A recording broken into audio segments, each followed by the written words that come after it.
Les motards, vous avez passé votre plateau combien de fois? Parce que hier c'était la deuxième fois que je le passe et je l'ai raté.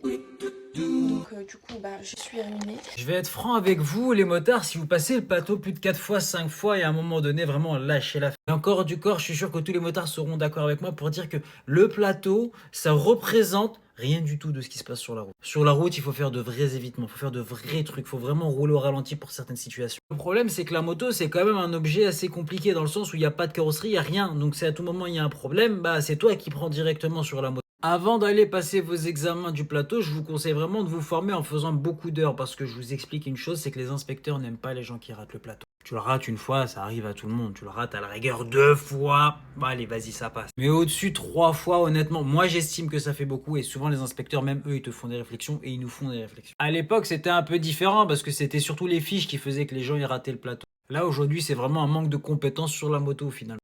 Rassurez-moi quand même, vous êtes au courant du glitch pour avoir le code du premier coup. Attends, je vais vous expliquer tout ça. Première astuce, c'est de réviser au bon endroit. Arrête les séries YouTube, les séries cheloues. Ça, c'est nul, oublie. Fais ça plutôt, tu vas pouvoir réviser avec des questions officielles, les mêmes que le jour de l'examen là.